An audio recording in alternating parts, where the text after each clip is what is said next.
I think as soon as it tells me, boom, we're good. Okay, so I'm here with Phillip Ranalli.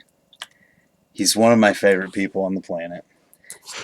And I just want to say, actually, first, we should figure out who you are. You got your Anthem shirt. That's good. You got your Sunday shirt. That's good. I hope you noticed that. I put that on literally 2 minutes ago just so that you could notice it in this stream. I like that. I like that old school badge look. The like 3D. It was in the clearance whenever I bought it from the site. Oh, After it might have been after you gave me that stuff, and I was like, you know what? I need to get a bunch of Sunday Odyssey I'm gonna shirts get so a I can shirt wear them. for sure.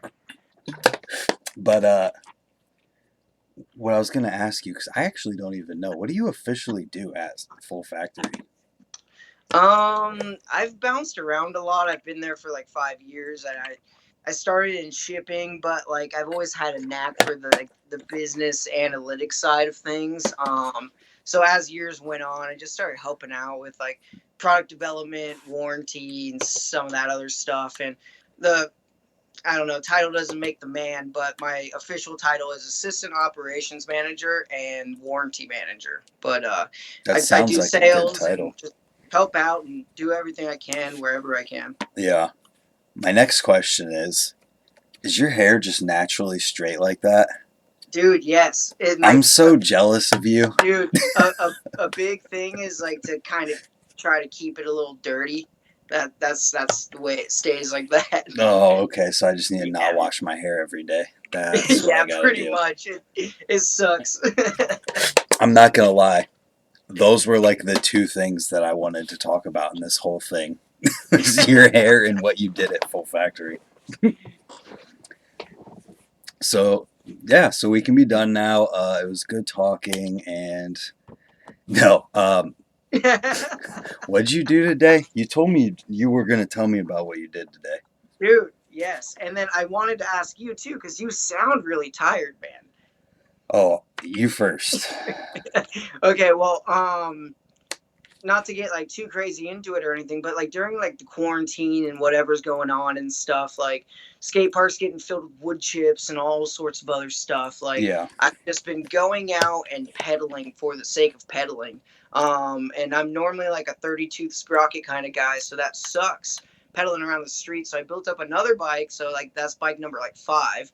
And then at that point, I was like, dude, I'm gonna film and edit and just like ride all these spots that like are super well known in California and just go do my weird batch of tricks on these different bikes and try to put together something cool and interesting like in this downtime. And I'm really stoked on what I've been working on so far.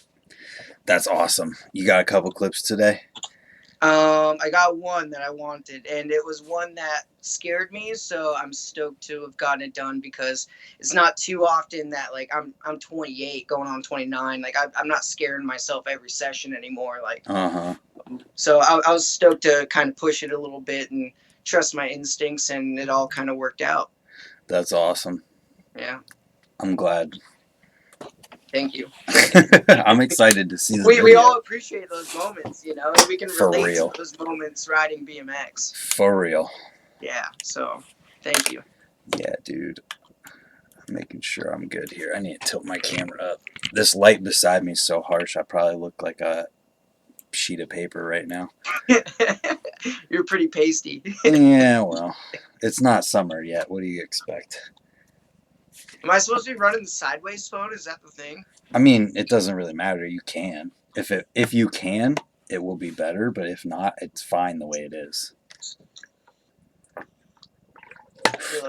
Yo, show off your 15-year-old hat collection.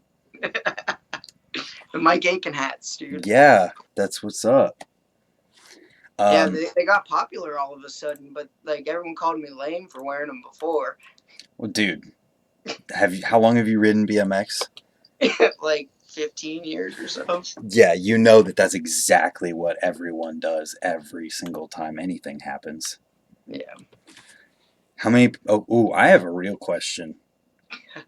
How many people or how many cassettes are you shipping out right now versus 2 weeks ago? Dude, people are getting bored and they're like, we're shipping breaks, we're shipping cassettes, we're shipping like some of the weird stuff. And you see all Chase Hawk's new clips, dude. He's incredible. Everyone forgets that dude just can do everything, you know. Wait till Garrett puts a cassette back on and the whole world's gonna buy a cassette the next day. Yeah, I heard a conversation of like with you and Montana Ricky about that same thing with Yup. people like Garrett and that stuff. Like, yeah, it's interesting, you know. It definitely changes the way the riding looks. Like Brett Silva just went back to a cassette and did a full cab toboggan today, and it just looked spicy, you know. Oh boy, it's starting. There's people even here who are putting cassettes back on already. Yeah. That fast. All it took was, who was it? Brandon Began. Yo, dude, it's crazy because it's all fun and it's all different. Like brakes, no brakes, cassette, free coaster, like short back end, long back end. It's all really cool and awesome in its own way. And I don't like anyone that's like, oh, it's long back end or die or fuck like long back ends. Like I only ride short back ends or they're just Yeah. limiting themselves in my opinion. Yeah, definitely. You're not wrong there. But with that being said, I'll probably never ride another back hub again. Well, you've got like a cassette and a free coaster right now. Yeah, so I guess I get to be both. You're dialed. You I'm don't need both it. guys. Yeah. I heard they're like what was that brand again? Free night. Are they like selling their technology to other brands right now to manufacture the hubs? Which would be cool. I think that's going to be a thing coming up. I didn't know that, but I know a couple things that I don't know if I'm supposed to talk about, like as far Same, as but like a company trying to do that. well, I've heard a couple brands say like it's gonna be like a free night hub, and I think it's because they're trying to like sell the technology to make the hubs easier to manufacture and make them more attainable. You know, which Well, makes sense. I will tell you that when I was in California, Scotty Kramer told me that a couple years ago they were trying to sell the technology and nobody wanted it. And times change, you know, as years go on. Like it's crazy. Like something that like we'll pitch as like a design idea or like a colorway, like it won't make it to life until like 3 years. You know, like just it'll sound dumb at the time, like a 5-inch peg, but like look, Yeah. we just did it. You know, like People were like, nah, we don't want this free coaster. Then they saw me drop 2 videos about it and get like 50,000 views with 2 different videos. And they're like, oh crap, maybe we should pay attention to this. it's crazy. It's like a pile up of events for sure. Yeah. Well, that's cool. Hopefully Alienation will make one so I can have an Alienation free night. That'd be sweet. It would be sweet. So I'll tell you about what I did today. Did you see any Instagram stories or anything? No, dude, Good. I was out brushing and cleaning a ditch, man, like trying to get that clip. Well, we built an entire dirt jump today. Lip and landing from flat ground to a lip and a landing in 5.5 hours.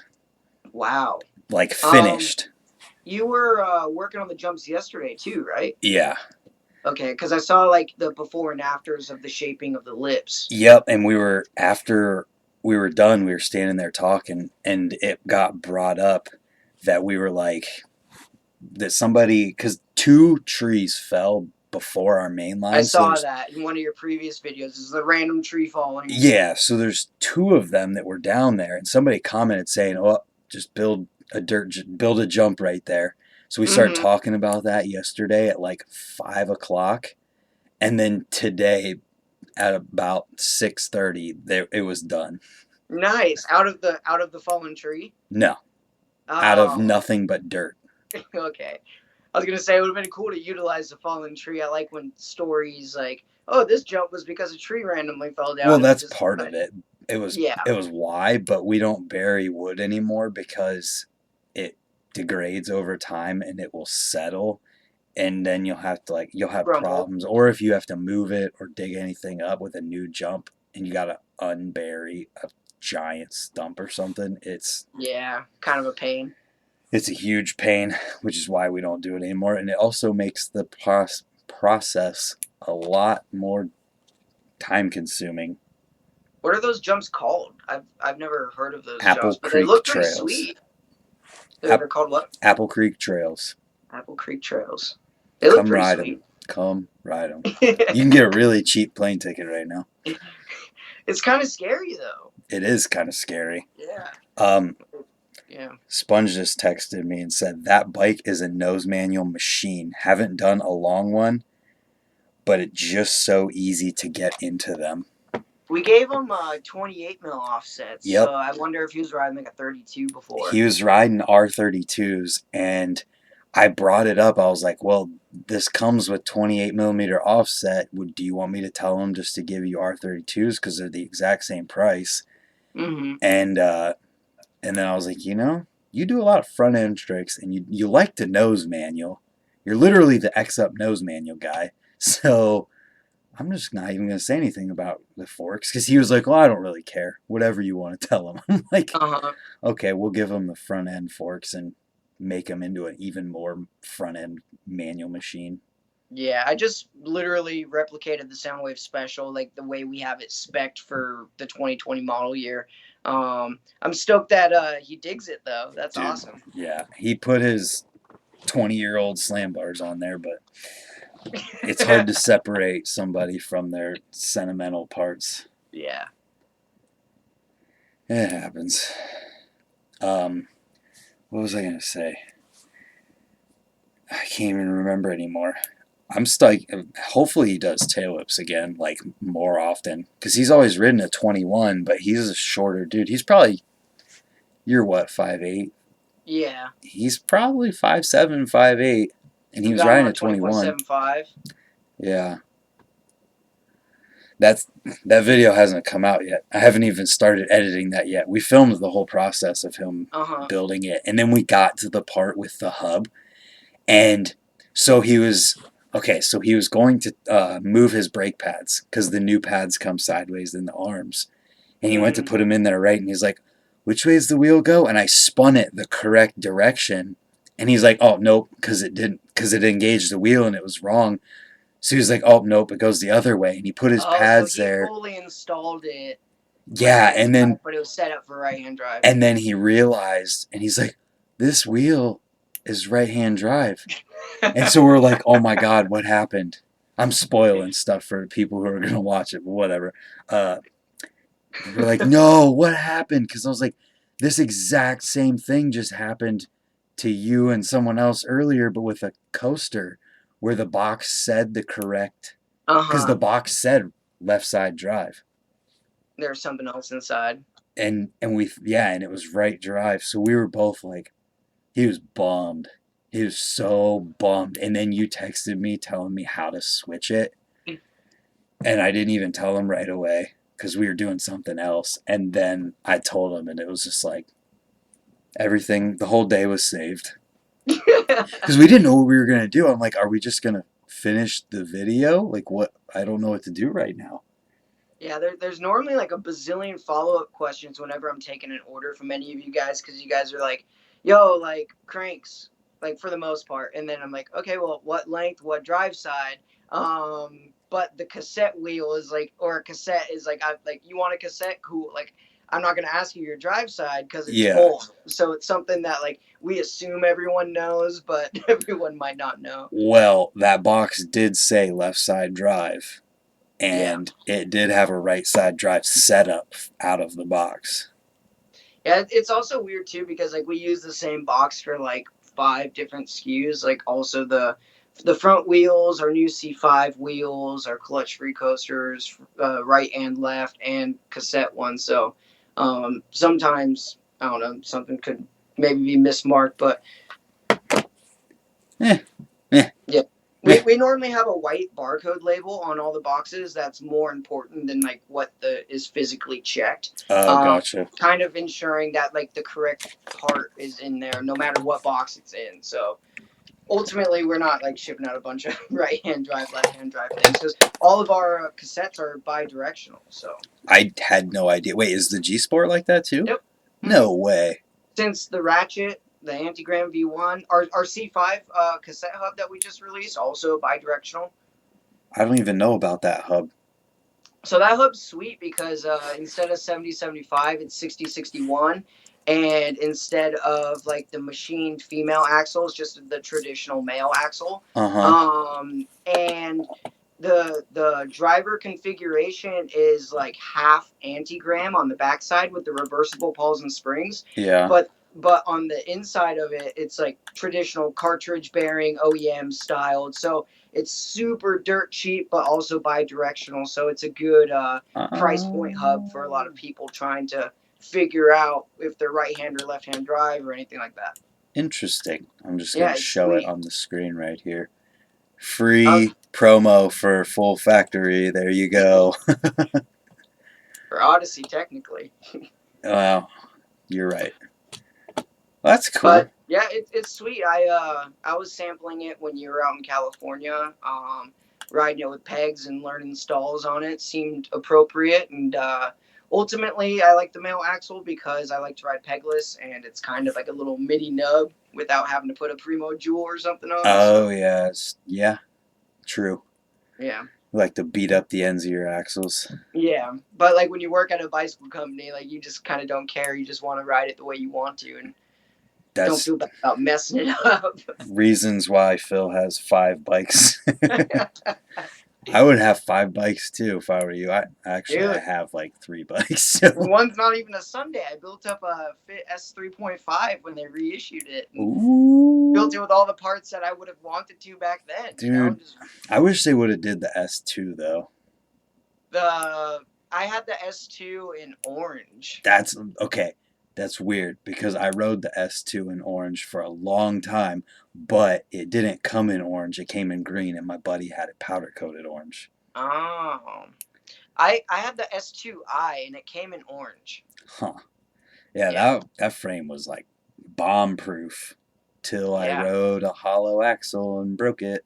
I've wanted someone to redo the brass colorway that they did. Hmm. I Do you don't remember remember that. that? The No. Fit S2, like they had the Aiken frame, the S2 fork, and the S2 bar, I think. And they all came in brass. It looked really cool. No one's ever done a finish like that since then. Is it like gloss brass? No, it's like a matte brass. It's like Huh. Kink weird just matte gold. Like it looks pretty sweet. Yeah. Kink just released Dan Collar's signature frame in a colorway that they called matte brass knuckles, which is It might be close to the S2, or it might be completely off. The S2 was really matte. yeah. I don't know. Either of you guys ever meet Aiken? Yes. Is he dreamy? It's he ruined my what do you call like when you see someone that you're stoked on and you like fangirl Starstruck? about him? Yeah, like after meeting him, like I was like full fledged starstruck, and then after that, I was like, oh Gary Young, oh you're sick, but like Aiken, like and all those dudes are so awesome. Yeah.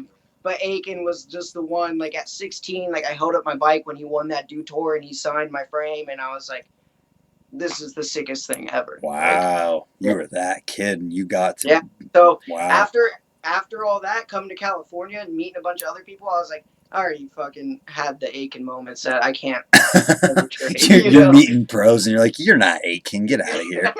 I don't know why. Just like that was like my go-to one. That was my most favorite one for sure. That's awesome. Yeah, I never met him yet. might No, happen. maybe. Does he live in He's California? he's calling the office. He's like, hey, I'm talking to Fit. I'm talking to Odyssey. Like, calling, like, what's up with you guys? Like, I want anodized rails on my seats. And we're like, that's sick. Like, he's trying to like get involved with the BMX industry again. And I know Colt or Robbie Morales was working on something with him in Pro Tech, and like just trying to kind of keep him engaged in the industry. And he's stoked. He didn't know that the amount of love was still out there for him. Yeah, it definitely is. It's massive still. Yeah, I saw him post recently about wanting to do his seat again, railed. We've done his seat and railed, and it honestly sells like hotcakes. Yeah, he's, I think. you know, it's funny. That's exactly what we took off of Sponge. That's what was on Sponge's old bike. Oh yeah. Yeah, it was a not railed, but it was a pivotal Aiken seat. That's why we just did the brown one in railed last month. Because the railed one still sells, and it can go on any kind of road bike and still look tough and still look cool, you know. Yeah, So they had them it's on rental bikes at it's Ray's. yeah, it's sold to a lot of other people than just BMX riders, which has made that product really successful.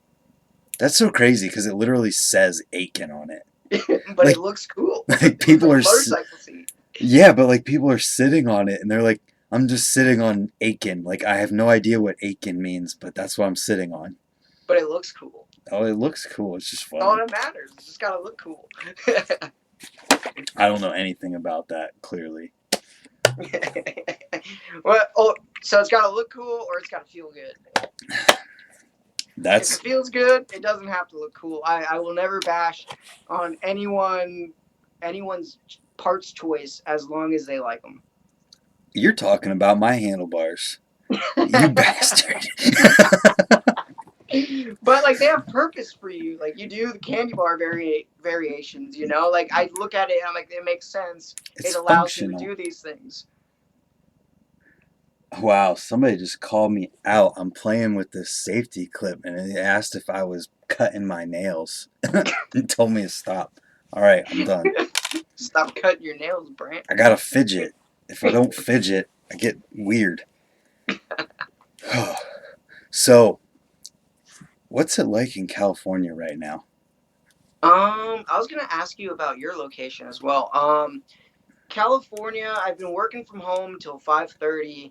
As soon as 5:30 hits, if I don't have anything really pressing to do, I will just go pedal as far as I can, east, west, north, whatever direction, until I'm like, okay, I've gone a little too far. I need to jet back before the sun goes down. Mm-hmm. Looking for spots and pedaling around. And what's incredible about it is, of course, one of the biggest downfalls to California is the overall population, but Yeah.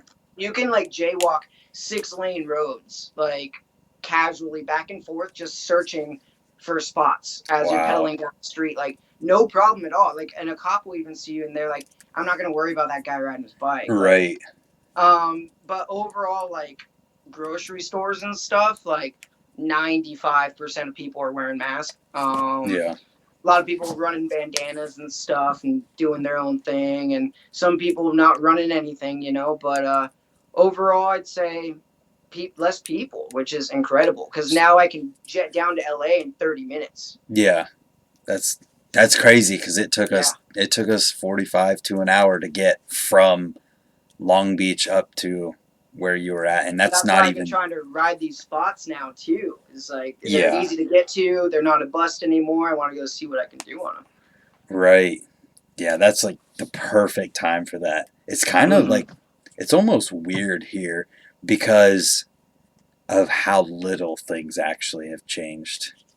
Oh, really? Yeah, it's kind of weird. Like people, you see masks, you definitely see masks, and you see people who are like paying attention kind of to like who's close to them and stuff. Mm-hmm.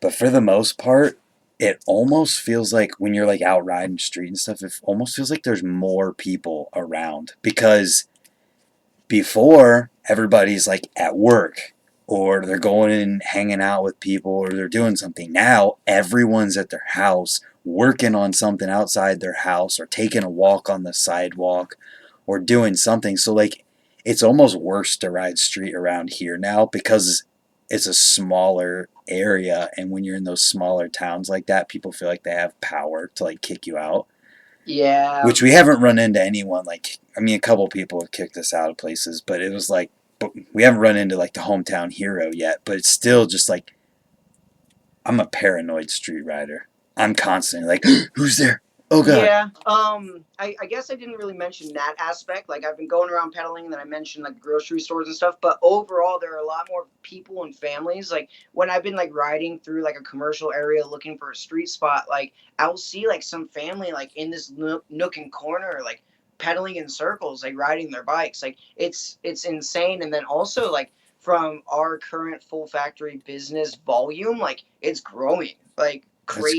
You crazy. know, like people are going out riding their bikes, and like I was saying earlier, they're like bored, and they're like, "I'm gonna put brakes on my bike. I'm Yeah, gonna try cassette." Like, and they're, I don't know. Some families are fortunate and still have money to buy bike parts, and some don't. But overall, like, more people are riding their bikes.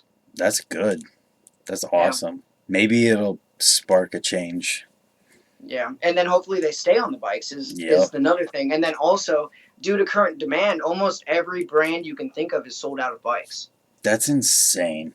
And most people don't plan on dropping 2021 until like July, August. So that's like a few months without bikes So for a people lot are of literally brands. just gonna have to wait. Yeah, but that's where we're really, really, really fortunate because we also do Fairdale, Yeah. and we have a different sales pattern for Fairdale. We try to introduce those. We were aiming for April this year, and then of course now it's what, almost at Mid. the end of April. Like we're behind on Fairdales because there's production delays.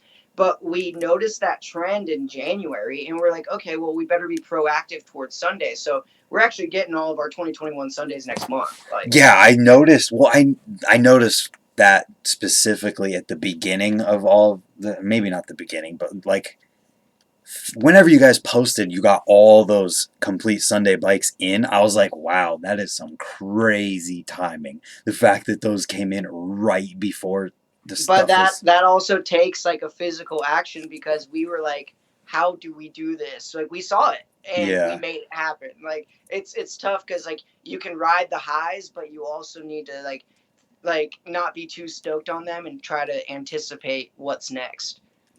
that's Crazy. good It sucks. calls. Good It hurts calls our there. brains, man, but we do our best. Hey, it's working out, and that's awesome to hear. Maybe that means you guys can make keychains again. People kept putting them on backwards, man. Is that what it was? Damn People it. don't read instructions that come with bike I'm parts, I'm man.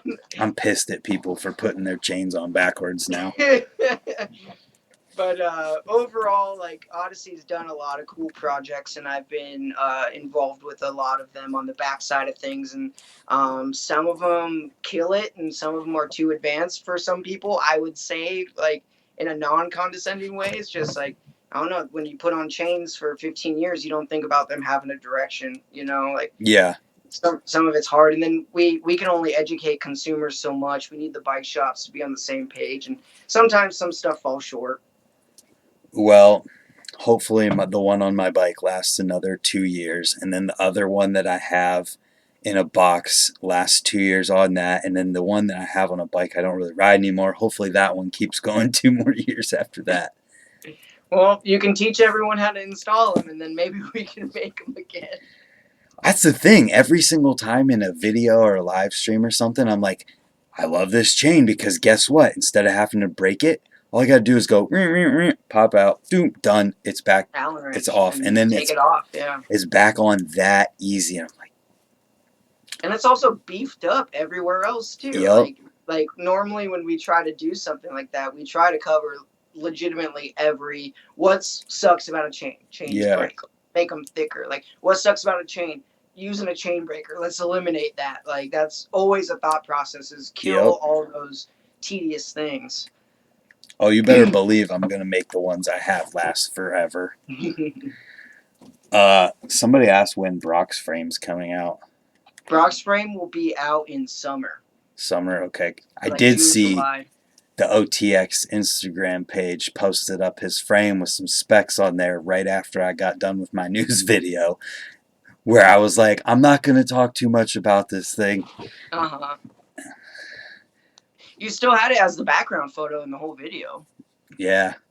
Yeah, I kind of got over trying to find pictures of skate parks, so now I just use whatever I'm psyched on from the video. All the skate parks are filled with dirt and wood chips. That, and it's so hard to find, like, pictures, like good pictures of cool skate parks that are in high enough quality to put it in the background. To blow up like that. Yeah. Yeah. Yeah. The frame looks cool in the two-tone color too. Yeah, he wanted to try something different. We're gonna have another two-tone frame color that you guys will all see very soon too. Um, but it's something that like a few other brands have been doing, and we wanted to mess with it a little bit and gauge the market and see what's up. For bike parts, it's mostly like trying to come up with new finishes and colors and keep Yeah. people stoked. Like, because you don't need another Brock stem. But Yeah. once you see one in gold, you're like, man, I kind of want that gold one. But Mm-hmm. your Brock stem's fine. There's no reason for you to get a new Brock stem just because the color. Yeah. So, How long does it take from like the idea of like, so you submit an idea to get like that, just a random, like if you're going to do a sound wave color and you're going to do that two-tone, how long does it take from the saying this is what we want to actually having them for sale for people? Is that a long time?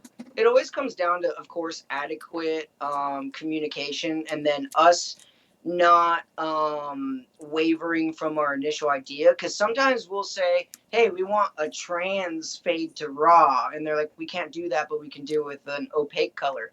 And sometimes we'll like wing it and like just so that's the thing that we do is we communicate with all of our vendors and everyone that does all of our work, and we try to be enthusiastic so they're willing to work with us and be open to trying new things that might be a waste of their time or may not, but overall we're just trying to learn together. So sometimes it's really smooth if it's like we've done this before and now we're going to do the same thing but with toothpaste and hot pink, like piece of cake. Yeah. But if we're trying, like, let's mix 3 colors of grips, like, then Yeah. someone might not want to even mess with it. And then someone will be like, Oh, yeah. no, let's do it. Like, That's so it's, interesting. it's willingness of the person doing the work, too. That's major in, like, the whole process. So solid color of a frame.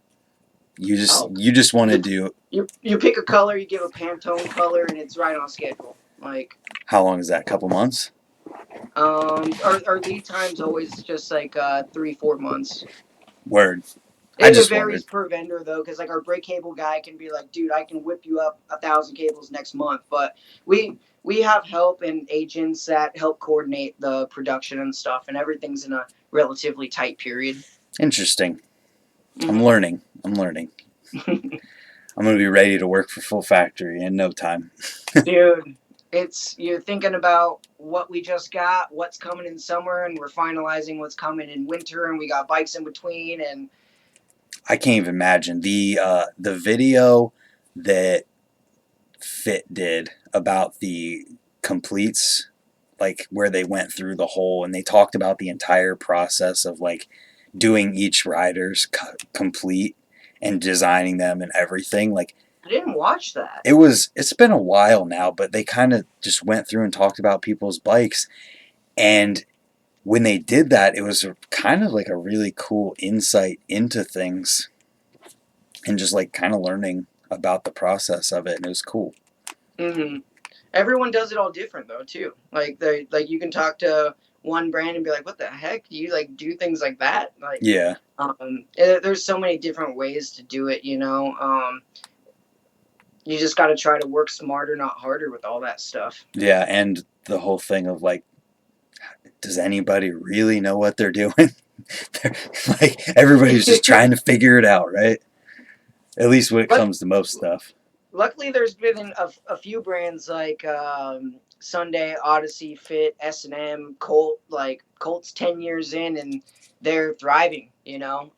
It's hard to keep a finger on the pulse consistently, where you see like volume and demolition may have ups and downs. Like so, like for most brands that can even keep a solid presence throughout a year, to me, I think it's very impressive. That is a good point. That's a really good point. Interesting. It's tough. Well, and just whenever you learn how far ahead people are or companies are on like what they're making.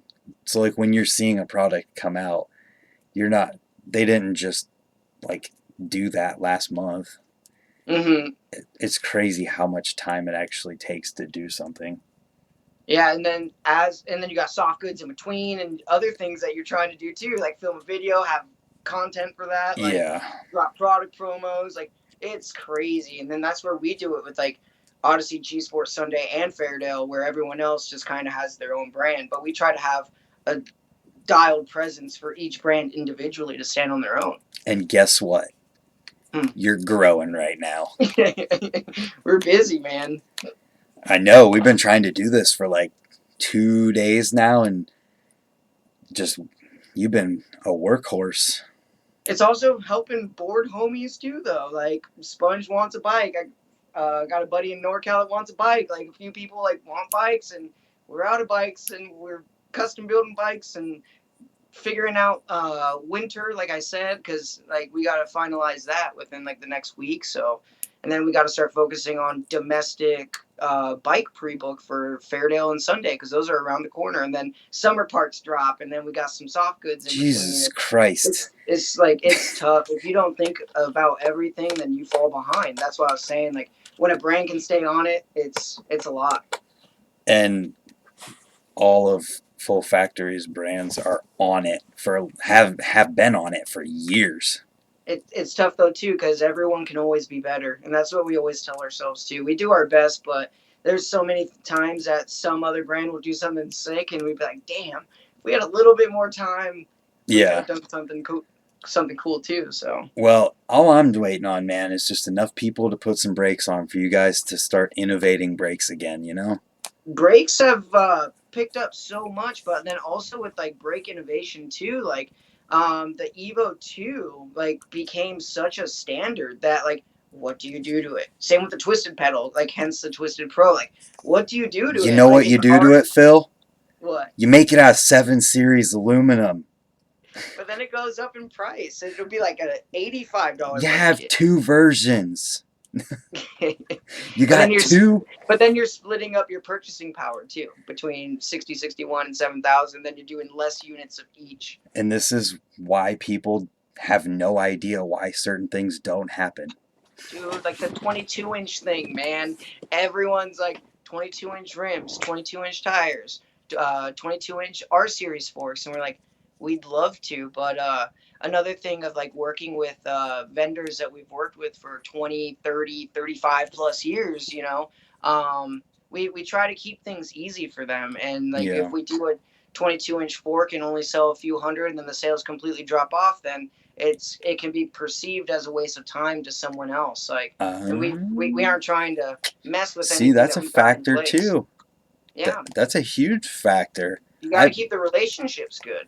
I mean, I've heard stories. I mean, I'm not really involved with the industry that much, but I've heard stories of like I guess you're calling them vendors, so I'll call them vendors. Vendors like prioritizing companies over other companies based on certain factors. Tenure, relationships, volume, all that stuff. Yeah, which is something that like your average dude just walking into the bike shop, like I want to get some. Do you guys got 22 millimeter or 22 R32s? Like Mm-hmm. you don't have any idea what actually goes into the whole process. Yeah. Which is crazy. Which I think it's really cool that I got friends like you and Ricky who are directly involved to like teach me about these things, so I can not be like, where the hell's the 7 Series Evo brakes, Phil? But where I was getting at with that is it's hard to update something that's already arguably a staple. Like Fly brakes and Odyssey brakes are probably known as like the best brakes. Yeah. Arguably for most people.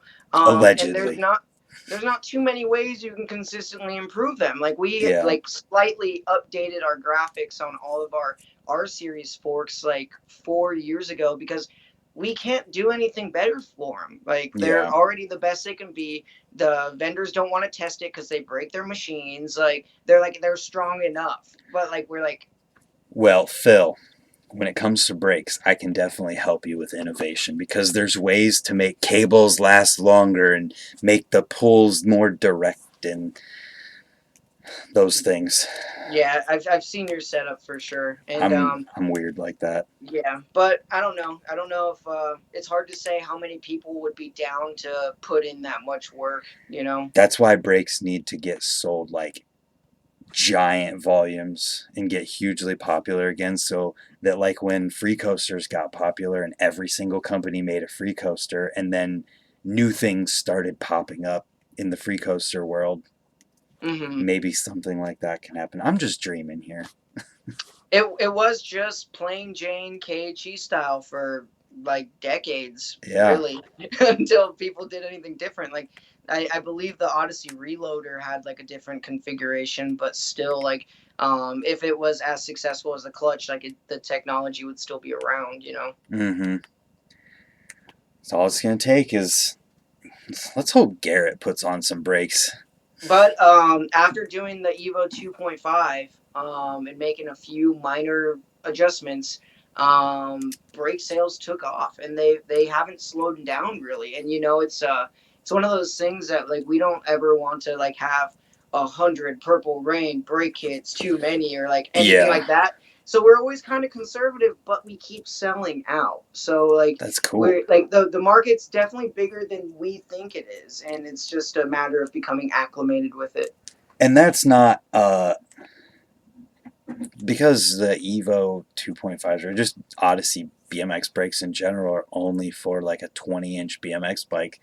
That couldn't be confused with like something like the Aiken seat where it's sold to a lot of people who don't actually ride BMX. Like, is Well, that? with brakes, they're pretty consistent because like we'll have the Odyssey Springfield brakes on our 16, 18, 20 and 24 and 29-inch bikes. So the reach of the brake pads, if the brake bosses are placed accordingly, will work on any size bike. So Yeah, brakes can actually be massive, like you were saying, other than like a V brake configuration or like right. center mount or something like that. But that's where we have like the Odyssey 1999 brake kit, like that center mount, and we sell a butt ton of those, like to those customers, like you were saying, like Yeah, the Aiken seat guys. yeah. I just wondered how much like ambiguity there could actually be in there, whether it's like to just judge if it's like actually dudes riding BMX who are putting brakes on, or if it's just random people putting it on their kid's That's bike. the tough part too, you know, because like if you just look at the number, like the Aiken sales on the railed seat, like you it would be ignorant to say it's because every majority of people are riding railed seats in BMX. Like Yeah. you always got to question it and try to figure it out, and that's half the battle sometimes too, to staying on top of things. Uh-huh. So much legwork and trying to be a detective on how things work, and some things you'll never find out how they work. They just work. And then you throw in the timing stuff where that you've been talking about to all of that, and it's like, holy complex, this is crazy. Yeah. Somebody, we got some suggestions here. I've got my own suggestion though. Make the GTX gyro with built-in NARPs again. Feel We've like, talked about it, but the price point, it's expensive. oh, But that like makes sense. so we just introduced the GTX Pro kit. So we have like the G3 kit, like the cheap ones, like the original gyro kit. Yeah. Like you can throw it on anything, basically hasn't Yep. changed in over 20 years. And then we have the GTX S that we sell by itself. But then we decided to make a kit with the GTX S with like a 475 upper cable, and like include gyro tabs and screws and the CNC plate, not the cheap OEM like That's issue cool. dispute one. Like, and it's had success so far, but like we're still trying to figure these things out. But we've definitely talked about doing the NARP one again. That would be tight. That's what I ride right now, actually. There's so many people that have them and just hold on to them forever. Yeah. Uh, then someone said, bring back the Lincoln stem. The Lincoln stem was sweet in my opinion. I don't know why it ever like didn't stick around. I think we just decided that that's around when we did like everyone got a new stem. But I ran the Lincoln stem for a little bit, and it was comfortable and I had no issues with it, but I don't know why it didn't just stick around. I don't think people understand, or not, I don't think the majority of people know the importance of keeping the gap on your stem even all the way around. So maybe that's part of it. They didn't know that it was solving a problem that they actually had that they didn't know they had. And that's partly on us for not educating people. Like our V2 stems have like an elliptical clamping system, like that we haven't really even like really told anyone about. But when you think about a stem, it's in a perfect circle, and when you crunch it down, you're ripping all the knurling off the side of your handlebar, as you tension. Oh, So what we have is kind of egg shaped, and then as it tensions down, it expands your bar, and that's what gets you your grip on the sides without damaging it. So you can huh. actually switch out your bars between our stems now without losing any knurling on your handlebars. Huh. That's interesting. You Yeah. got all the ideas, man. Yep. Is that implemented in the elementary V4 stem that's coming out? That was in our April Fool's discussions for sure. No way, really? There's lots of lovers, lots of haters. Dude, I rode an elementary stem for a long time. I think I rode one once, but That's yeah. that's funny. I heard that we were having issues like breaking other people's stuff because like their steer tubes weren't made out of the same quality as like our steer tubes. No, that like, totally makes sense though, because like someone that's puts an elementary stem on like an OEM like setup, like you're just gonna destroy it. yeah, that's interesting. Huh. I never thought about that. It definitely is really strong though, wedge and put those wedges. And they're all compressing at the same time, and Yeah, yeah, I like that's what I heard. I wasn't with the company during that area or that era, but that's you hear lots of stories on like product successes and failures. Even when the product was totally fine, it right, just wasn't recepted the right way. right. I actually bought that elementary stem I had in $15 in change. On sale from like Dan's Comp or something. No, this dude who rode out here was selling it, and he only wanted $15 for it. Nice. So I scrounged up $15 in change and took it with me to the park in my pocket and bought it. He was not happy. Wonder if the bag of change weighed more than the stem. Dude, it guaranteed did. I'd almost bet anything. The elementary squeaked because you had to grease it, dude. I had that problem too. Mine That's what squeaked. someone said? Yeah, I said I loved the elementary, but it squeaks. Mine had that problem too. All I did was put some grease on the bolt. Yeah, so like I said, I think I ran one that I like when I was like 15 and still trading all my bike parts. Like I think I had like a lime green one for like a couple of weeks, and I was like, I'm taking this off. Like not because I had any issues with it, I was just trading my parts like crazy. Dude, people do that so much around here too, and I'm like, how do you even get used to anything to know what you like? It's funny, like whenever like I'm working out like a warranty with a kid or something, or trying to get him on a better frame or something. Sometimes it takes so long for them to get the funds for the frame that we run out of the color, and they were scheming their bike to go with that color, and now we don't have the color anymore, so they have to trade all their parts again to try to have. So I'm like, oh, I feel you, but like just you need to get a good frame and be stoked on it. Like yeah, that's why I literally will not recommend anything short of all chromoly frame fork and bars. Yeah. Damn, that's funny. But there's also been huge conversation a few years ago about high ten steel and the fact that when it's done in conjunction with the vendor and it's done appropriately, it can be as strong as chromoly. It just weighs more. Interesting. Yeah, so that's something that like that's where you see like we don't have too many full chromoly bikes like when we coordinated getting you that bike for the giveaway, like, but it's because like on like I run warranty too, and like there's not a bunch of kids breaking their stuff. Like by the time they even decide that they want to keep riding BMX, they upgrade to something. They get off it, It's like it's to get you in the door, but then also to not be a complete pile of crap. Yeah. And I think a big part of that more is that the high 10 forks are the ones that are going. I've seen forks. I don't see very many frames break. Mm-hmm. But you definitely see a lot of forks bending. 9 times out of 10, people are running into stuff. Yeah. Like so like I said, we introduced those C5 hubs, which are like a cheaper aluminum, so a little bit more on the price point side. And we decided to lace them to our 24-inch hazard lights as like a cheap-ish, good 24-inch replacement wheel. Yeah. And like majority of our purchasers like only wanted front wheels, and you're like, why do you only want front wheels? And it's like, because, and that's where you ask that question. Is because most people on those size bikes are just running into stuff and messing up their front wheels. That is hilarious. That's like the Yeah. opposite for most BMX riders. Yeah. The front wheel's Go great. To the back. Yep. Front lasts forever. Yeah. Yeah, dude, I literally on Victoria's bike has a what was it called? Whenever it was the G Sport Marmoset and the 7K, it was at the M7. It was the M7 front wheel. Mm-hmm. It still has that on it from 15 years ago. Dude, it's crazy because like also there's not too much to hubs, you know. Right. At least front hubs. Yeah, like you just swap out your bearings if need be. Have a good axle design that won't break, and you're chilling.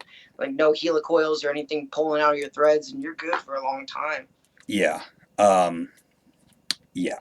I'm pretty sure that hub still has the original bearings in it from 15 years ago. I have no idea how. Like, that's crazy.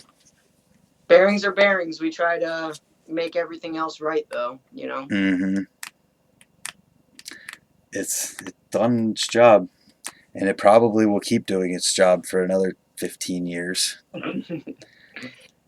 That's I had a set of Odyssey race wheels growing up. There were 7Ks to like the Vandero with the hollow 3/8 axle. Mm-hmm. They weren't very light for racing at the time, but they were called the Odyssey race wheels. And like when I transitioned from racing to freestyle, like I took those 7KA rims with like Odyssey hubs, and they lasted a long years. time. Yep, no problem. You would be a racer with your style. Like, that just explains everything.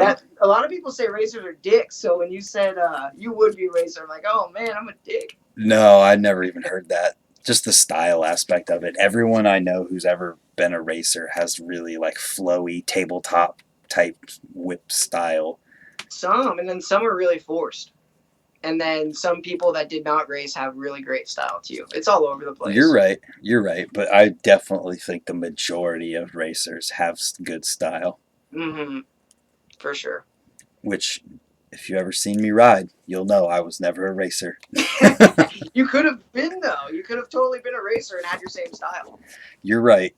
But I never had any interest in anything other than just going to the skate park every single day.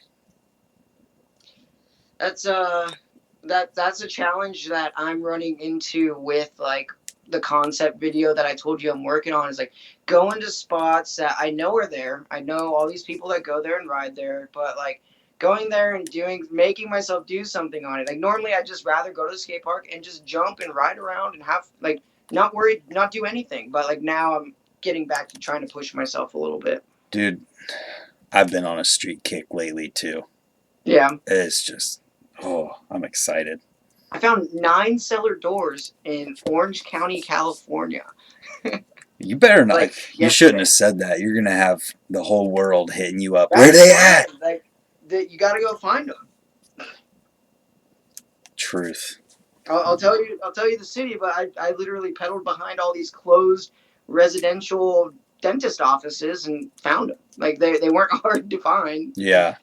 We found a cellar door the other day when we were riding. I'm like, I don't even want to jump on this thing because the second I land on this thing, it's going to make a noise that brings every single person, every single Karen within a mile is going to be out here like, what are you doing on that bike? Yeah. There's plastic ones, metal ones, wooden ones. Like, of course, you choose which ones to jump on. Yeah, I wouldn't want to jump on someone's. It sounds shitty, but I wouldn't want to jump on someone's like residential cellar door. I'd rather jump on someone's commercial cellar door. Yeah, I'm the same way. I don't like riding for the repair. I don't know. I don't like riding stuff at people's houses. Yeah, it feels crappy. Yeah, it's like that. I don't know. I just don't like that. At least when you know it's like their house and stuff. But then there's like that difference between like someone's renting that house. Or an apartment complex. Yeah, or an apartment complex. You're like, I don't care. Yeah.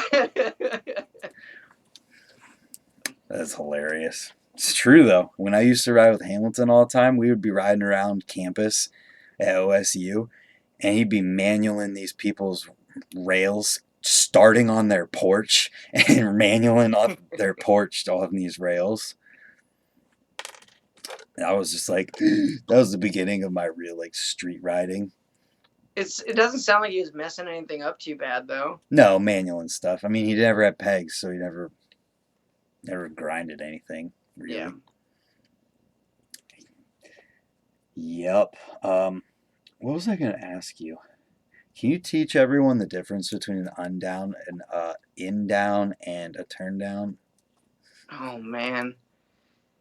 It's hard to explain without like trying to think of some references that everyone could relate to. But like so that's where like the first thing that comes to my mind is Dennis Anderson just filmed an Instagram clip, and I think our BMX posted it, and it's arguably an in back, but Oh, what? in back, so it's like an in down, but a look back version of an in down. What the heck does that even? He makes him look insane. Of Oh, I course, see it. yeah, I'm pulling it but up. But like, so everything he did was an in down, except for locking his legs like a look back. Like he doesn't lock his legs; he bends them in. So that's where like he's got like a weird hybrid move, but it still looks incredible. I'm gonna play this on the screen. It definitely, I can see where you would say in back. But his legs weren't locked. Yeah, well, that's probably why you didn't get it all the way clicked. But no, like to get that trick correctly clicked, it's 90-degree bar turn. So he went way over. Oh, Yeah. I mean for an in back. Yeah, 90 degrees is like the max because like you hit your bar on your shoulder and you can't really twist it Oh, past. Like so that's where like he was like really into it and twisting it around. I cannot imagine trying to like maneuver. I can't even table, so like I can't even. So one time when Aiken called the office and was talking about like just shooting the shit, he was building up a new bike after Fit released that frame again. Yeah. So he needed some parts from us too, and we are just shooting the shit. And then I asked him about in downs, and he said like I'm pretty sure he invented the trick. But I was like, what made you do that? And he's like, I don't know. Like, I was getting unturned down so far over Yeah. that I realized I had a lot of space to twist the bars like this. So I just started twisting them, and then we just started calling them in downs and in backs. So it's a trick I learned from my friends in Salt Lake. Interesting. I learned something new today. Yeah, it's an interesting one. I like it because it's rare. Yeah, I mean, I'm never gonna learn it. They're really simple. There's a lot of people that can do them bunny hop. Like, when you learn how to get the clearance, and like I said, you do a 90-degree turn bar. Like, Yeah. if you know how to do it, I can't do it like that. I need something to jump off of. But it's simple when you think about it. But most tricks kind of are too. You just gotta give them the time. Yeah. What's it called without the bar turn? An unturn down. Cuesta is the man. You know Steve Cuesta? You know that name? Not off the top of my head. He's an Ohio guy. He does them in 360s, and it's the craziest looking thing because his like bike moves, then his body, and his bike and his body are moving at different times and rates. Dude, it's so weird because like so I'm assuming he does them with a look back version. I guess that's what you. I mean, I'm picturing it. So yeah. I don't see anyone do like 360 unturned downs. Like that'd be really weird. Like a Chris Doyle like 360 unturned down versus like a 360 unlook back. I don't know, but I can show you. Because the doing it with the unlook back is like it's so weird because the second you do it while you're spinning, it completely stops your rotation. That's it's exactly like, it. They like those two tricks don't want to work together, like gravity wise, but like that's why I think it's really cool when people can pull them off. And he does. I don't know if he has one on his Instagram. Well, darn. Oh, well. It's crazy looking either way. Shoot it over to me later if you ever see one. Yeah, I'll find it. He doesn't post on Instagram that much. But yeah, it's complicated. It's also misinterpreted because people have been doing like a different trick, like a one-footed invert kind of version of it. Like Pat Casey did one with a 540 on his ramp, like 2 days ago. Like he did a 540, what people would call an unlook back, but it's actually like a weird in-tape thing because his foot's not even on the bike. It's not like Tape a look thing. back. I don't know what they call them. Everyone calls them something different. They're always announced wrong. I don't know. That's funny. Uh, is there anything going on in BMX that you like don't know about? Because it seems like you just know everyone's clips and everything everyone's doing. There's a lot that I don't know about, like watching your video, watching that 9-year-old. Oh, I didn't know about that kid either. Like, where did you find that? It was posted everywhere. I didn't see it on Our BMX or Dig BMX or anywhere. Our BMX posted it. BMX Union posted it. Because I like after seeing that and then listening to your reaction about laughing at like how good he was, I was like, I can see that. I would love to watch this. Dude, the And like first. I had the darndest time following or finding it, and then also because like I've been watching YouTube through my TV, so I haven't been able to like hit the descriptions or anything like Oh, that. yeah. So like I've been trying to find it organically, like by typing it like super slow, meticulously, like Uh huh. yeah. But that video is freaking awesome. Amazing. Like, you Yes. watch that. I watched it, and it was like a couple tricks in. I just started laughing out loud. Because I'm like, this kid's 9 years old doing tricks that people that are like 30 never could do. That flare straight out the gate Yeah. it was insane. Yeah, it's just absolutely insane. Yeah. The three whip is what got me. Mm-hmm. Like, are you serious right now? Like, I love watching the frustration in a 9-year-old kid trying to do the bar to the rescue. right? Like, I relate to you right now, but I don't, because when I was 9 years old, I didn't know what I had BMX. training wheels on at 9 years old. Like, Yeah, he did 180 triple bar. Someone said, "Wow." I think that kid rides with a few other little rippers too, like on 12 inches, and like they're growing up and they're all riding together at those parks. So it's cool. It's cool to see all them. I wish we made bikes that small to get people like those kids on Sundays. Mm-hmm. Yeah. What was I gonna say? It's gonna be crazy to see what those kids are like in 5 years. Hopefully, they don't get driver's licenses and quit riding. Yeah, well, that might happen. Girlfriends also happen. Also, like teenage years change kids. Yep. But you might have a 13-year-old getting a signature frame like Alex Heim. Yeah, dude. Yeah, like he said that, and I was like, "Whoa, that's He's crazy." always been stupid good.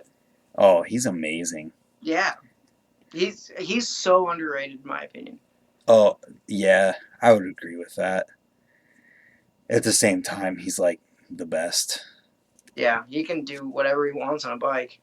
Yeah, it's cool because he's like the whole like air tricks, and then he'll Mm-hmm. go and do a like crazy lip trick that no one but him can do. Or he'll cab into it. Yeah, yeah, you're right. Insane. There's a lot of people like that out there.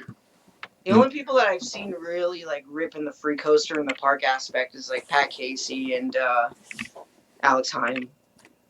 When it comes to like, what do you Like mean? doing like a full cab whip on a quarter, Oh, like out of coping. Pat Casey really took it to the next level with that like uh, cash roll thing, whatever he did out of the fakie. I don't even know how Mm-hmm. to describe it. And I think I remember the clip, and like he was getting worked on it too. Yeah, oh, definitely. He was dying just repeatedly. Mm-hmm. I don't know. Maybe if I had a ramp in my yard, I would be able to have that kind of motivation. But when I'm riding the spine in my driveway, it's like it feels like it's 5 foot tall. And I think it's because it's in my driveway. Because I'm like not in the skate park riding mindset. I'm like, oh, I'm scared. It was funny to I didn't see the dude's name, but the dude that pulled the foot jam whip on the spine, where you had to like tell him multiple times, like, no, that's the same size as the box jump lip at the Yeah, skate park, like, and he's like, are you sure it's bigger? Is he bigger? And you're like, no, it's the same one. Measure it because we've measured it. Like, it actually is taller, but only by a 2x4. oh, Because that we, doesn't count. yeah, that's what I figured too. But it's still, it's like, and then the dude, John, that owns the trails, he thought it was bigger too. I even me riding it, I'm like, man, this thing feels bigger than it is. Well, things look different when they're not next to other things of same heights and stuff like that. That's Like, true. so when you slap like a 6 foot box jump in like a driveway, you're like, wow, this is massive. Like, but in a skate park, it looks like it fits. Yeah, that makes sense. Maybe that's part of why the jumps in those like Toyota Triple Challenge look so insanely huge. I think they just are that big. You're probably right.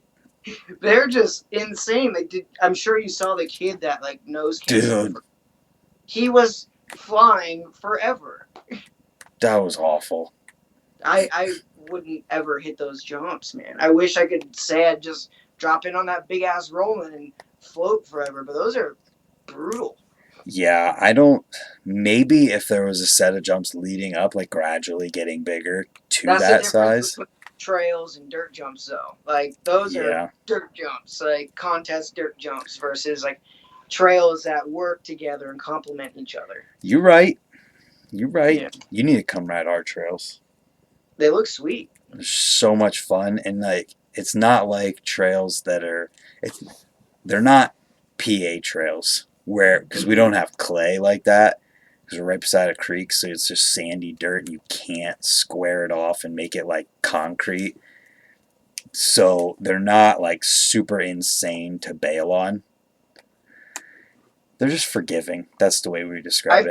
I picture those dirt jumps all like as like props road fools going through Ohio. There's not too much to ride. Maybe they ride something that's like super sick and well known out there, but then they ultimately end up at those trails and have a barbecue and have a sick ass time. Yeah, They seem like just cool, fun session trails that they like. It's got something to ride for everyone because like I saw like the sillies or whatever, like yep, all sorts of different lines. Anyone can ride. Everyone that's there is like putting in work and helping each other out. Like, yeah, and then there's big jumps too with mm-hmm. like 19, 20 foot gaps. Yeah, I saw on some of them. I was like, that's like a 12 footer. like I thought they were like 6 footers. Like, No, nothing in the main line is less than well after this new first one's built and done, that one's probably going to be like 10 and a half. Then the next one's 11. And then they go up from there and they probably get to like 14, maybe mm-hmm. 15 at the longest one. Do you guys have a lot of locals that rip those? There's a lot of people locally that'll come out and ride, but as far as Those are like like the big ones. Like, do you like how many people are hitting those 14 footers? a lot of people hit the main line because it's like I mean, you're hitting like 10, 11, 12, It's 13, just 14. gradual. Yeah, and like, so a lot of people will hit the main line, but the big ones that go from like 15, 16, 18, 19, 19, whatever, Yeah. there's probably 15 people who have ever made it through all the way so far. Oh man, what a bummer of a question someone just asked it because I have to break the news. He asked if people still ride these trails that were called Last. They're gone. Hence the name. No, the name actually came from another set of trails before them, Life After Schrader's Trails. Mm-hmm. And now Pat Schrader? I feel like, yeah. Is he from Ohio? I don't know. I don't either. I feel like that might be it.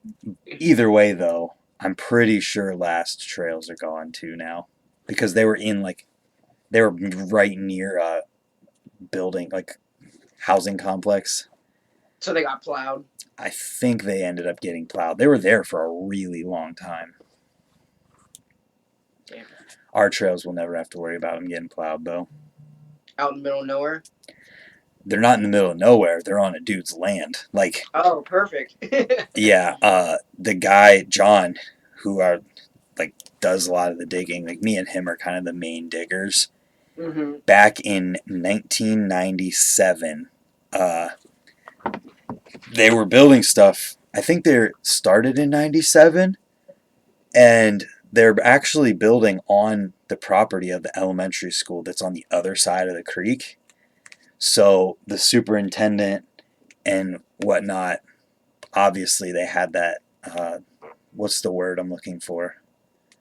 Liability issues hmm with it. Like they didn't want to do anything with them, but they were facing liability issues, so something had to be done. So the dude who owns them offered to just buy the land so it would not be a problem. So the school sold the land to him for like really, really cheap. How cheap is really cheap? Like a few $1,000s? Less than that. Oh, that is awesome. I think he said he paid like 1,200, maybe 2,000. I don't know, somewhere around there, like Oh, really cheap. I'm trying to buy some land and trails in Ohio just to have them. Bro, don't even do that. Just buy land near me, and then you'll have trails 5 minutes away, That's true. and then you won't have to build any trails because they'll already be there. Oh man. Have you ever had any friends that like rented a bobcat and built a wonderland and you've never had that? No, but right now, I don't know if they're using machinery or not, but some trails are being built like a half hour away from me right now by Nice. one of the guys who used to dig at that last set of trails. They look like there's going to be some gnarly ones. The one lip he posted, he said was 8 feet tall. Nope. That's a big lip. Nope. So there's that. Uh, that's the one thing about Apple Creek, though, is the only thing that was ever built with machinery down there is the first roll in for the main line. Is it pretty big? Yeah, and it was done with like rocky dirt, so it was like just it was one of those monumental things that people just really could not have done by hand very easily. Mm-hmm. Yeah, everything else was done by shovel. That rolling's probably pretty fast. It's pretty fast, and now it's got to jump way closer to it than it did yesterday. How's those new trails? Which ones? Is it Sweetwater? Is that what it's called? Oh yeah, the San Diego Yeah, ones. that. It's a bike park. I wouldn't call it trails because I think trails are like people going out and making stuff. Okay. Um, it's very bike parky. You know, it feels like a bunch of little tabletop box jump things, and Yeah. there's like a small line, a medium line, and the big line. And the big line, like nothing's longer than 6 feet. Like, and then a couple downhill trails. Um, it's cool and it's fun.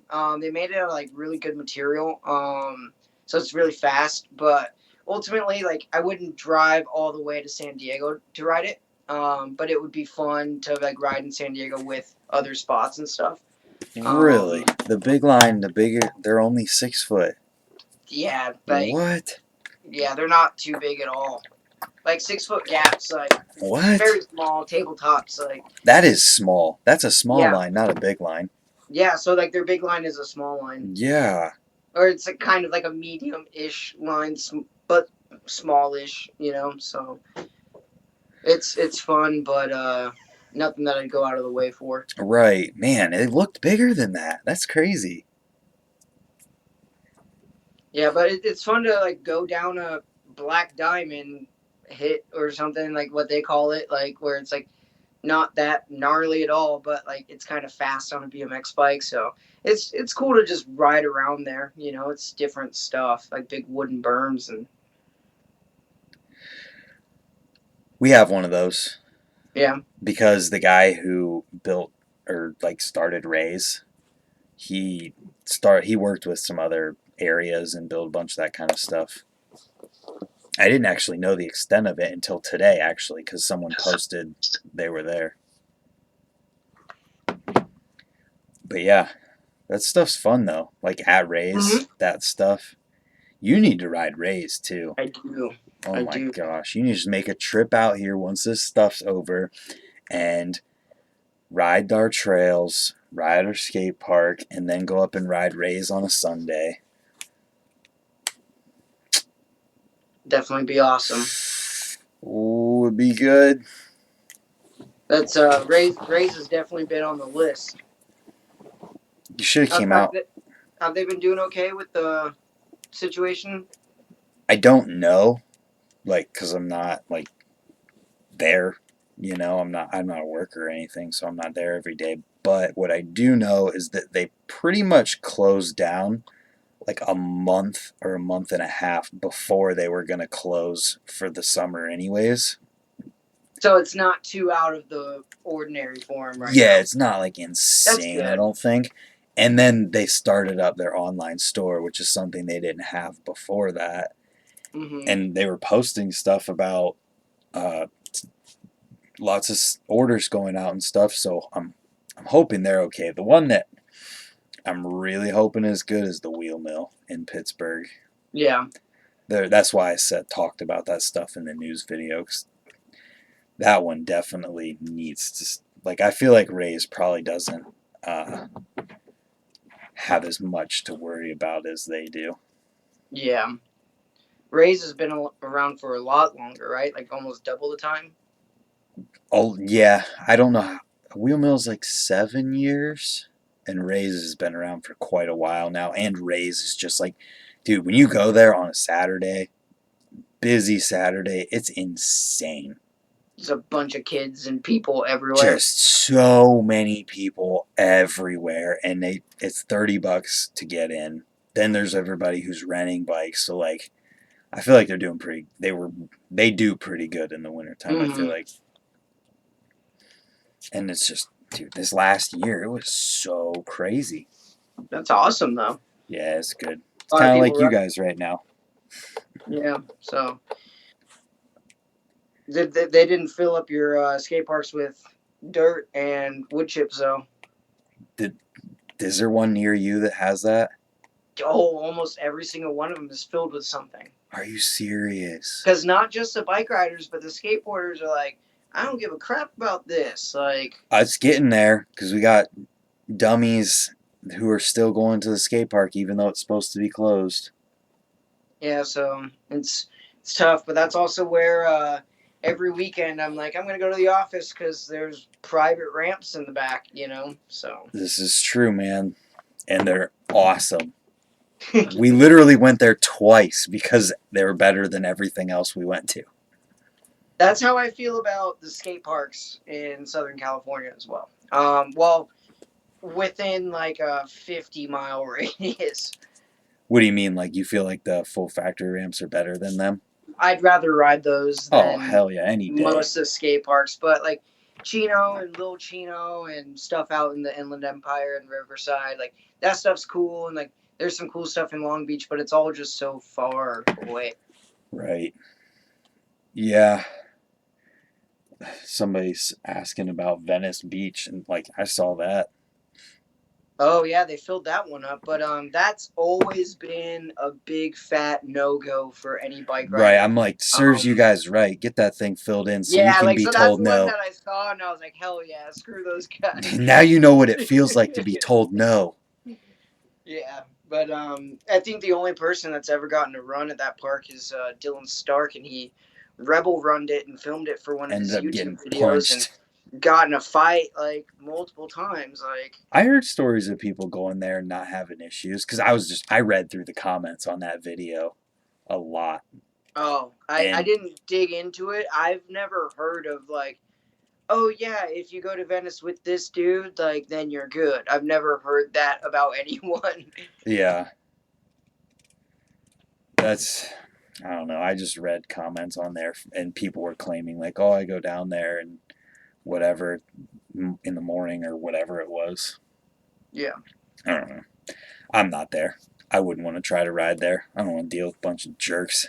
Place looks sweet, but you're absolutely right. No one likes to deal with jerks, especially ones that can't be like rationed with or talked to. Like Like when the you're just trying to talk to him, and you're like, okay, I'm talking to a fucking cinder block wall right now. like the guy in that video that with Dylan Stark.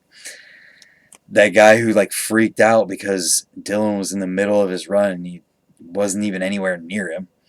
Yeah, and it sucks too because like Dylan rips really hard, and that's Yeah, where that's it's sad, but that's the only way that you'll get some respect out of some of those people is is what? if you can like flare Oh, and like do a backflip. yeah, then you're sick. Like then you can ride the skate park. We don't. That's the cool thing about our local area. Like all of the BMX riders, or not all of them. I want to start there. All of the skateboarders would like borrow the bike rider, grab the bike riders' bikes, and like Mm-hmm. jump the spine and jump the hips and all this stuff. And then during that time, all the BMX riders get on their skateboard and drop in and go over the spine and stuff like that. Yeah, it's I've definitely had some local parks like that in like Las Vegas and Salt Lake, some smaller areas, but like Southern California being the origin of skateboarding, like has like left this stigma with so many people that's get like been passed down generations, like to where it's totally not comparable to like any other state I've ever ridden in. Like, Yeah. that's starting to change slowly and slowly and slowly. Yeah, we had good experiences with people when we were out there. We went to that Volcom Park, Hmm. and there was a couple old school skaters, which are normally the ones that are like really bad. Those Yeah. dudes were awesome. They were psyched on us. We were psyched on them. And then we ran over to like, that was in the bowl. And then I was over riding the street area, and the Hmm. skaters were cool. And we were talking and going back and forth, riding, taking turns and whatnot. Yeah.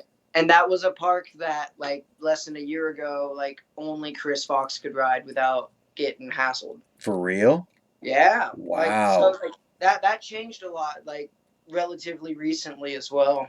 That's insane. Yeah, so it's getting better. Like a lot of these older farts are kind of just finally falling out of it, and the young guns are starting to think a little bit for themselves. That's where like with Fairdale, like we did a collab with Chocolate Skateboards, and a lot of people were super hyped on it. And then a lot of people were like, "Why the hell is Chocolate making a bike? That's stupid. You guys are sellouts." And I'm like, you're kind of lame for like commenting on a skate brand like that you're stoked on and follow, bashing on something that they're trying to do. Like, Yeah, and you didn't make a Caballero signature bike yeah, after the half exactly. cab. So that was another interesting one too. Yeah.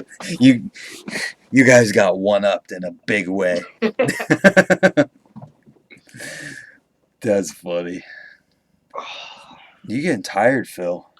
Well, my phone's gonna die, so I need to grab like my portable charger and see if it's got any juice in it. Welcome to Brantmore Cribs. No, it's fine though This because is I Phil knew that we'd Seeley. probably talk for a little bit, and I know that time would go by pretty quick chatting with you, and then already looking at the time on this video, like it's already flying by, you know. Yeah. Uh. Yeah. Just yeah. Are you rocking brakes on your street mission machine?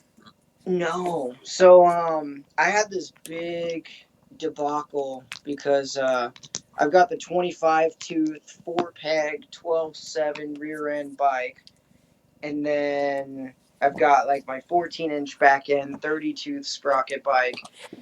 And both those suck to pedal around. It sucks to Yeah. pedal around a 25 tooth. It doesn't feel like it's adequate, and the 30 tooth is overkill. 28, bro.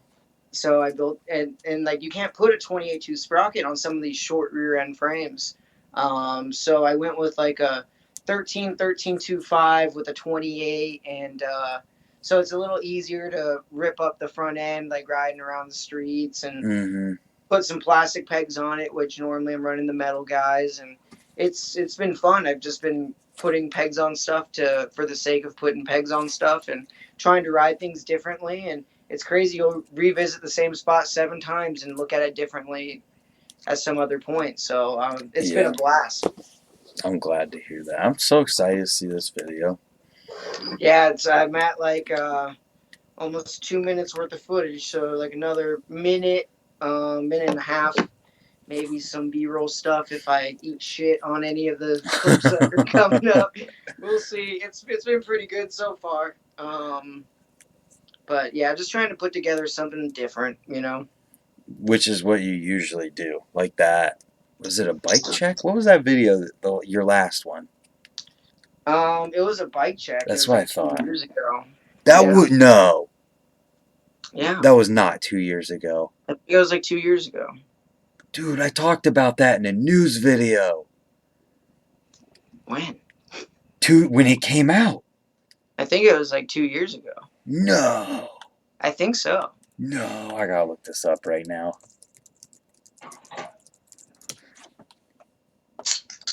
Dang, August 1st, 2018. That's insane. Because that was 2 weeks before my bike check with that Surf Blue Soundwave. Oh, nice. So we sent that sample out. That was a first sample of the V3. Wow, really? I didn't know that. Yep. Dang. Thank you again. That's Victoria's bike now. Yep. Dang, that was 2 years ago. I just Crazy. didn't realize that I'd been making news videos for 2 years. Well, when was your first one? First what? News video, was it August? I gotta look. I don't even remember. Maybe you haven't hit it yet, and you can do something special for your 2 year. See, this is why I have cool videos, because I have friends. You just took a screenshot of this I don't know what I'm doing. and sent it to me. I'm trying to see my battery life. Oh, Can I hit the menu button without getting out of the chat? I have no idea. I think, yeah, because I can still hear you. I just won't see you, which is fine. Okay. Well, no, I see it now. I just had to turn the phone the other way. Okay, so the very first... Whoa, dude! The very first news video was December 15th of 2017. You already missed it. Whatever. You're at like 2.5 years now. Ah, well. You have another half year on what you thought it was. In December. Man. See, that's why I missed it, though, because no one gave me the idea. So many things that I've done have come from ideas that other people have had. No one can think of it all themselves. This is right. Know? It's true. That's why bike companies are ran by multiple people and not just one person.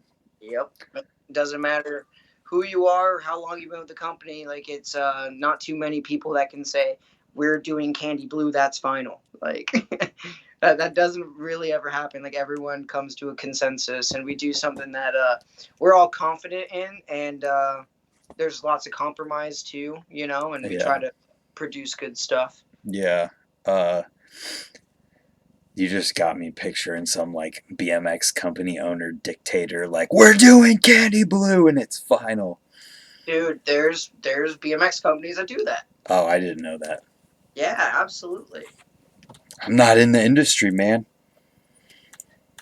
At least not that far. Yeah. It's sometimes nice to be a little backed away from it though too, you know, like I'm just like work all week, and then like I still have the ambition to go pedal as far as I can, like every night, and then on the weekend I'm like making the trek and trying to film at these clips, and I'm like, man, like how am I not burnt out and tired of BMX? Like if I wasn't working on this project and I didn't want it to be something special, like I don't know what I'd be doing. Right? That's be fat. I would like be fat. all your videos too. Like I'm sure that's all tiring. You know, it's a lot of work to like love BMX, ride BMX, and produce something that's associated with BMX. Like and dig at and trails. Dig. Like, and then you gotta dig. And have jams, multiple jams every year. It's it's a lot, but I legitimately eat, sleep, and breathe BMX, and I have a girlfriend who's psyched on it too. So Why not? so that it can happen. Yeah, Yeah. when you live your life, when you build your life around the things that you want to spend time doing, you end up doing what you want to do. Hmm. Like you work at a BMX company, and you still go out and ride all the time. Your life is BMX. Yeah, but what's crazy too is like I did that whole thing where like I rode until I was like 21 or 22, and then like became like a store manager at like a Home Depot, and Oh, like could tell you about like faucet sales versus the market, and like that's what taught me the business aspect. yeah. um and then like I parted ways when I got hit up by one of my buddies like, hey, do you want to come work at Odyssey? And I was like, oh man, it's kind of a significant pay cut versus like a big corporation of Home Depot, but I was like, fuck it, like I'm doing it. And like I started in shipping with like a business mindset, like from running like a Yeah. $1 million a week store, like corporate store.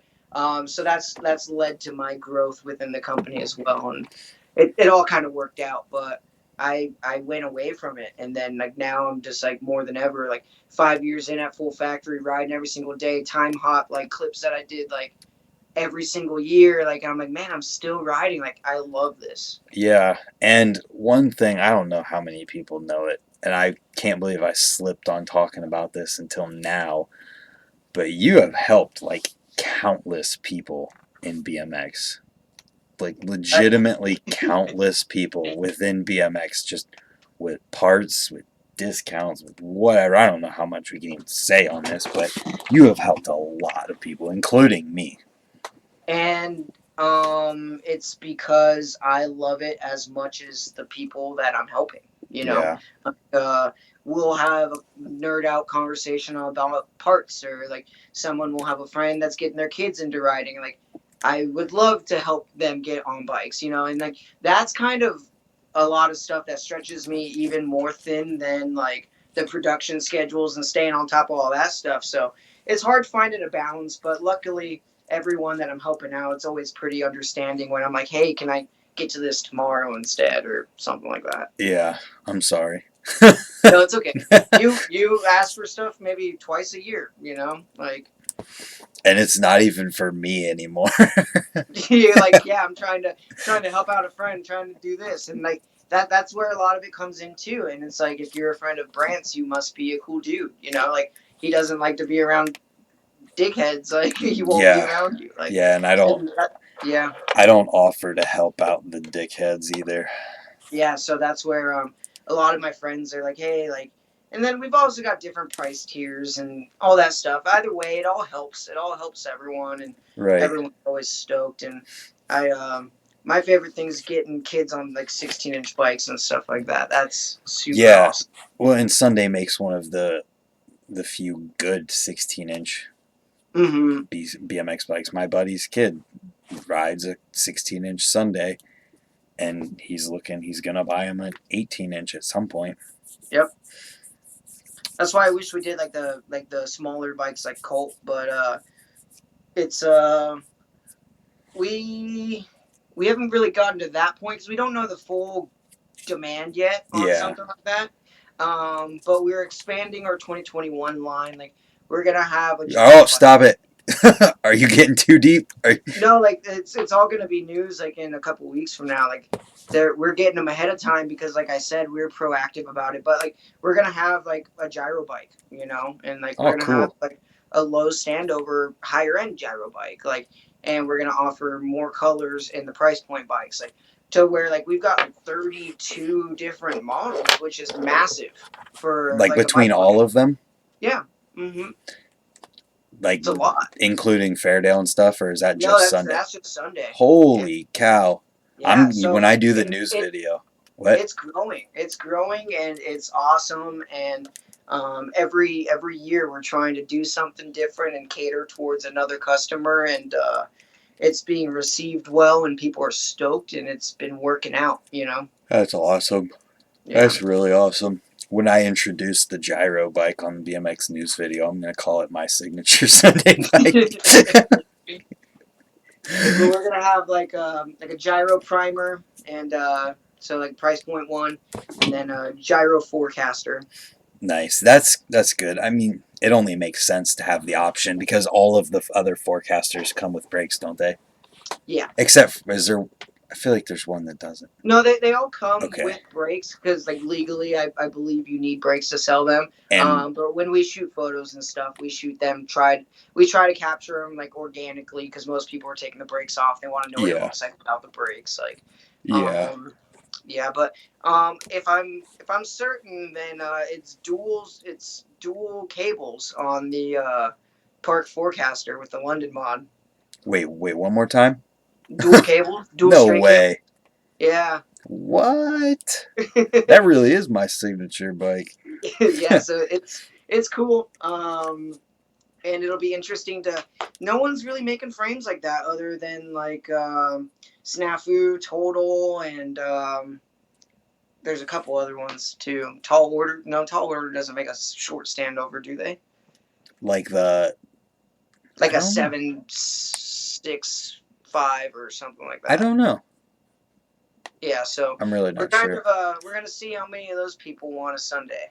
How many of those park dudes are That's into it. cool. And you guys, even just recently, have been really expanding the frame offer because, like, there was just those few for a while. Like, you could get the was it the broadcaster There was a broadcaster. or was it the Radicaster? There was a Radicaster, which was a step down from the broadcaster. Okay, so you could, like, get those. That there was the Soundwave, this Sealy frame, the Aaron Rod. There was only like 3 or 4 We had the frames. Mark Burnett frame at that time too, like the Excelsior frame, and And now um, you've added the Night Shift and the Park Ranger already. Then Brock's mm, frame's about to be a yep, thing. The yep, Discovery. So there's a lot yep. of frames too, even. hmm And then we've been talking about doing like a shorter top tube, like a 20-inch or something like that. Because we our smallest our aftermarket frames are 20.5 to 21.25. Oh, okay. So we don't have anything that's that much smaller. Just But reaching the fringe people. yep. And you guys don't you make like a Flatland fork too? We did a quick strike of an F-Zero fork, which was essentially a remake of a flatware fork, which was also owned and manufactured by Odyssey. So we kind of had a demand, and then there was a lot of back and forth on like whether or not it should include or not include brake bosses, like. Yeah, And then we were just like, okay, let's just try these out and see how they go, you know. gotcha. And sometimes with those products that are harder to justify manufacturing consistently, like we'll like do one time a year, hit it hard, supply everyone for a year, and Yeah, then we'll revisit it in a year from now and like try to keep everyone sustained. nice. But it's tough. It's one of those things like while you're focusing on the R15 coming out, you're focusing on a F-Zero project. Like, Yeah, I can't even imagine. Okay, not naming any names or any products or anything like that. How many independent projects would you say are going on right now for things that will be coming? Like, just a guess. um, All of it, that. it would be like, what do you consider a project? I don't know, something that will eventually actually happen. We designed and produced all of our summer goods, but we like what I would consider a project is like the domestic distribution or marketing or promo materials Oh, I'm for said talking like a product. like a product. Something that's actually like a specific Oh, thing. there's always a lot of things that are in the works that a lot of us aren't totally aware of because they might be like a 3-year-old project. Like Oh, okay. I'm 99% certain you'll see a gland guard revision towards the tail end of the year. Um, and then like some of the stuff like we work on a lot of concept ideas and we try out a lot of things without really committing to them too much, I guess. Like the carbon rim thing, like Eclaw and a couple other brands looking into the carbon rims. Like we tested carbon rims a year ago. Oh, gotcha. We already like are consistently trying to try new things and learn and kind of take things from other things and make it our own. And so we're So, always working on a lot of stuff. If I had to give you a number, I'd probably say like 10, 15 projects. which is crazy. Yeah. It's like, so let's backtrack here. 10 to 15 projects. Then you've got all of these different timelines of all of these different things that happen every single year. Then you have all of the clothes and the riders and the team trips. It just, that's And then what insane. sucks too about that is like we're getting near our deadline for the winter product. So if we can't figure some of these out with our manpower, we need to inevitably like, okay, we're gonna roll this out to spring 2021, and there's so that like kind of keeps us going too, like Yeah. with projects rolling over based on like what we deem to be more important. This is legitimately a well oiled machine. Yeah, lots of mistakes have been made, and so so many learning experiences. That's the nature of how many year old company, I Yeah, guess. 35 this year. Jesus, that's insane. Hmm. At least you're not as old as the company. Yeah, but it's crazy to like think of brands that can be around for that long. You know, like Yep, there's not that many. no. There's a few, but not that many. Hmm. Like that, the whole thing of RNC BMX too. Someone just Yeah, brought that up. RNC BMX. Like, I didn't even know that that guy was making stuff like years and years and years ago. I had no idea. didn't he make like brakes? He made the revenge brakes for whatever that was. He's the one who was Yeah, making I those. remember those, and those were awesome. That's what I heard. I Did never you ever had ride them. those? I never had them. Those there was two sets of brakes that had bearings in them. The revenge ones and then demolition brakes, and I got the demolition brakes. Did you like them? Yeah, I rode them forever, and then I got the set of their newer updated ones a while back. I'm not riding them right now, but gonna have to get something new soon. What are you riding now? Shadow brakes, but they're a few years old, and I feel like they're just getting to that point where they're starting to like degrade based on time and the fact that I pull my brakes as hard as I possibly can for a lot of tricks every single day. Yeah, I was gonna say I wouldn't understand that.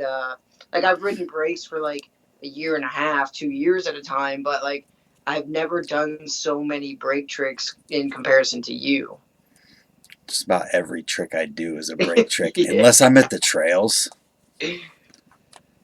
I don't find enjoyment in just repeatedly t-bogging the spine or whatever. Like I knowing I can just do it. I'm like, yeah, whatever. Yeah. But a 270 downside ice pick lawnmower doesn't get the same effect as a fly out backflip. You know, you are exactly right. You wouldn't make it in Venice, Brant. I'm okay with that. My hair's not blonde enough. My eyes aren't blue enough. I wouldn't want to, anyways. I don't know if I could ever live in California with knowing the fact that we had more fun at Full Factory than any of the skate parks we went to in California. Ideally, like riding scene wise, I'd live in Salt Lake all day. I'm just here for work, and I love my job, you know. Clearly. Um, and I love having private ramps and having a pretty decent commute there, you know. So um, overall, I'm stoked. But ideally, I'd want to live somewhere with a little less people. Right now, like outside's so sick. There's not too many people, and Yeah, everyone's like, and if people are outside, they're riding bikes, and they're kind of like friendly because they're so scared. I don't know, don't get too but close. they're all so nice. Like Don't get too close to me. yeah, so I'm into the current California for sure. Yeah, maybe it'll stay like that. Yeah, we'll see. Man, my throat. Oh, Phil, we need to do this again. We can definitely do it again. The only reason I feel like we should cut it off is because I've had to pee for like 30 minutes. It's okay. I have a terrible addiction to smoking cigarettes, so Yeah, but you look so cool when you're smoking, Phil. it's not about looking cool. We covered that. Oh, that's About what feels hilarious. good. Hey, it feels. Yeah, I'm not even gonna go there. Is there anything that I missed talking about that we needed to talk about today? There's probably 1,000 things that we'll think of within 24 hours, and we'll probably have a few text messages about it. But Right. I feel like if we ever, like, I don't know, if you ever have specific questions that you want to ask, try to write them down because we can definitely go over them. But ultimately, like, we just talk about BMX, you know? Yeah, I think I mostly just wanted to have you eventually bring up in here how well Full Factory is doing right now, even though with everything going on, and you did that on your own, so I didn't have to ask. Yeah, it's been awesome. Like, you know, like that it's been awesome from both aspects because we definitely care about both aspects. It's been awesome from a consumer aspect, and it's been awesome from like a domestic dealer participation aspect.